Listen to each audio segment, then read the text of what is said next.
எல்லாருக்கும் வணக்கம். இன்னைக்கு தக்காளி பொங்கல் எப்படி செய்யறதுன்னு பார்க்கலாம். 2 டீஸ்பூன் அளவுக்கு நெய், 1 டீஸ்பூன் அளவுக்கு மிளகாய் தூள், ஒரு பிரியாணி இலை, 1/4 டீஸ்பூன் அளவுக்கு சோம்பு, biryani masala 1/2 teaspoon, 1/4 teaspoon garam masala, 1 kilo தக்காளி. இதை மிக்ஸி ஜார்ல போட்டு அரைச்சி எடுத்துக்கலாம். 1/4 கிலோ அளவுக்கு சீரக சம்பா அரிசி 10 நிமிஷம் ஊற வச்சு வச்சிருக்கேன். நீங்க சீரக சம்பா அரிசிக்கு பதிலாக பச்சரிசி கூட போட்டுக்கலாம்.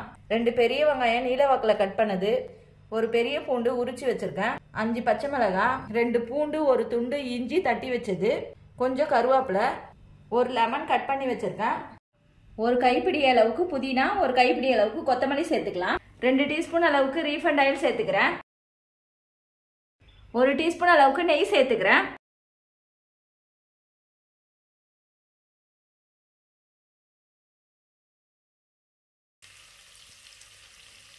வெங்காயம் வதங்கிறதுக்கு கொஞ்சமா உப்பு சேர்த்துக்கிறேன்.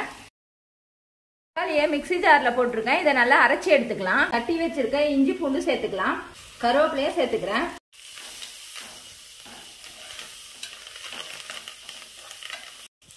புதினா கொத்தமல்லி சேர்த்துக்கிறேன்.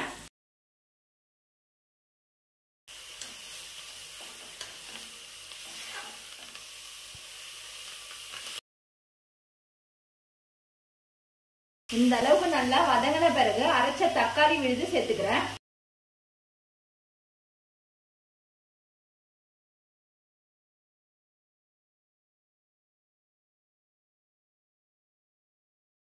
கால் டீஸ்பூன் அளவுக்கு மஞ்சத்தூள் சேர்த்துக்கிறேன்.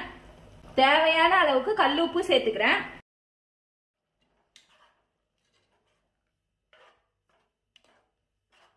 இந்த அளவுக்கு எண்ணெய் எல்லாம் பிரிஞ்சு திக்கான கிரேவி பதத்துக்கு வரும்போது நான் 1 கப் அரிசிக்கு 1/2 கப் தண்ணி சேர்த்துக்கிறேன். லெமன் சேர்த்துக்கிறேன். இந்த அளவுக்கு நல்லா ஒரு 5 நிமிஷம் கொதி விட்டுருங்க. அரிசியில இருக்க தண்ணி எல்லாம் நல்லா வடிச்சு எடுத்துட்டு அரிசியை சேர்த்துக்கலாம்.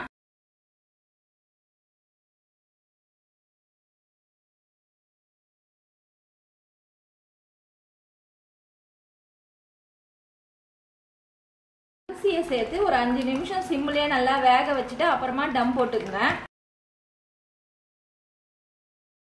இப்போ 1 டீஸ்பூன் அளவுக்கு நெய் சேர்த்துக்கிறேன். இப்போ இது ஒரு 15 நிமிஷம் நல்லா சிம்ல வச்சு டம் போட்டுருங்க. இப்போ 15 நிமிஷம் நல்லா சிம்லயே வேக வச்சாச்சு. எப்படி இருக்குன்னு பார்க்கலாம்.